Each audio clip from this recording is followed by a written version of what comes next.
Naomi and Cecil Dow, they didn't move on to Ridge until 1955-56, which would have been 3 or 4 years before I came along. The house needed a lot of work, and my father virtually rebuilt the house.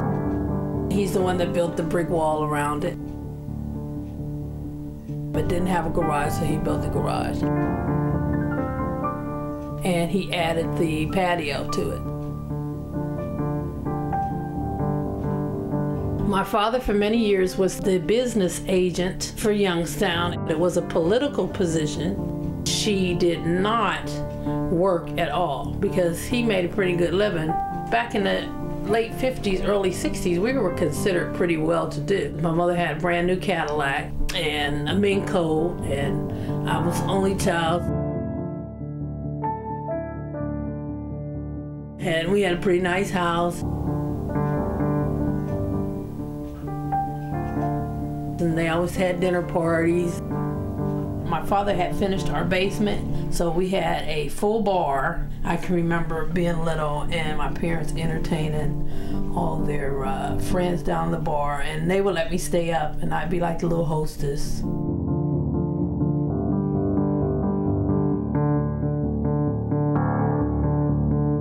My mother and father divorced in '71, so it was just me and her, and he moved out and got remarried. That was kind of a low point in our lives because then my mother had to go to work, and she started doing domestic work. Again, something that she had did years ago back in the 40s. We were on welfare.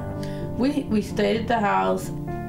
I graduated from high school, got married, had Derek, not necessarily in that order. Late 70s, early 80s, you know, you could rent an apartment for $200 a month. I mean, we had a couple places where we stayed. My mother was down on Ridge in that big house by herself. I don't even really remember how it happened. I just remember one day my mother calling me and telling me, well, I put the house in your name and I'm starting to look for an apartment. I was pregnant with my second child. I was a homeowner at like 21. We grew up hearing the stories, you know, so, I mean, immediately it was bigger than us. It was the same family, same house, same furniture. For me, it was always adult stuff going on. It was so nice to have a house, so me and Dennis, we kind of became the party animals of the neighborhood. Any excuse for a party. We would have a Halloween party, 4th of July, Memorial Day, New Year's Eve, Christmas, you name it, we would have it.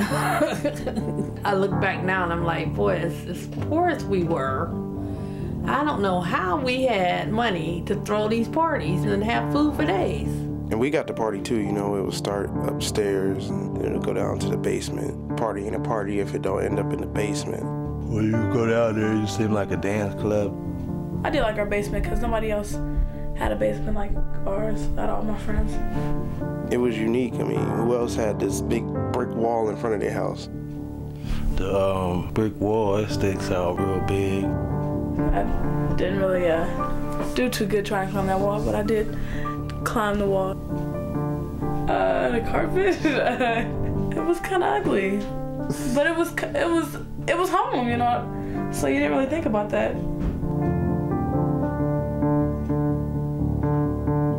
I mean, it was some things that I used to have to do that I didn't like wintertime, shoveling that long driveway, and that used to blow it. The pipes in the kitchen wasn't all up to par, so every time I washed the dishes, we had to empty the bucket.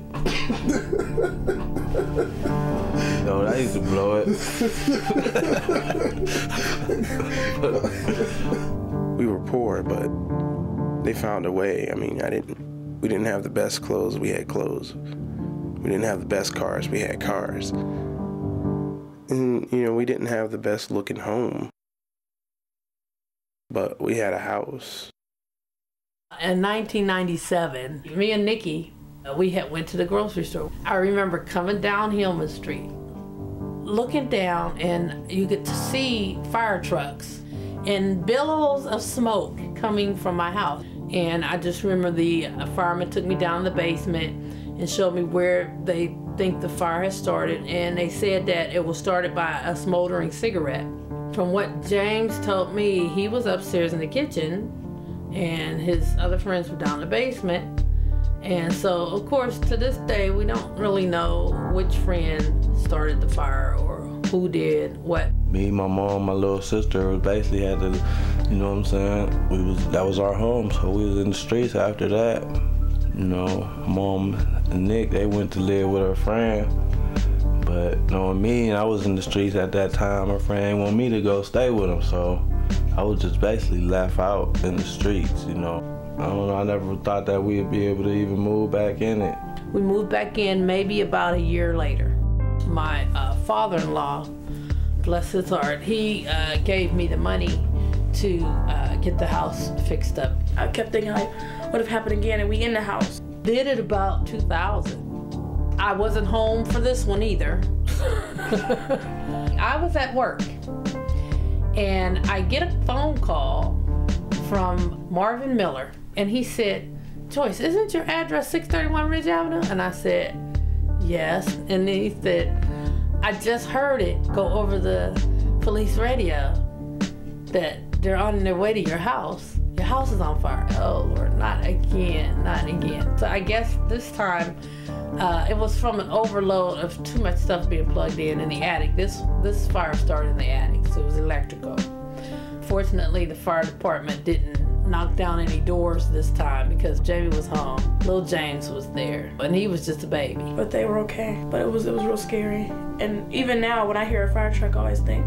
I had really been thinking about moving out of my house because there was still like some holes in the wall that needed to be plastered up from the first fire. The roof had started to leak, and every time it would rain, my bedroom would leak. And I had gotten a few estimates. I could never afford a new roof, ever. So we moved. It's just kind of depressing to go down there. I pass by it all the time. I would put it back to the way it was back when Mom was growing up in it. Bring it back to life. Let my kids grow up in it, and they kids and they grandkids see it. You know, it's hard. You live in a house all your life. Do I think something miraculous gonna happen? Truth, I had to say is nah. Hell nah. But it's a nice little thought, little fantasy. Because it's my first home. You know, I look back on that house and I think that it's unfair that the only thing that's keeping you from preserving your history or building your legacy in that home is that you just don't have the money to do it. I don't mean the money to get something. I mean the money to keep what's yours.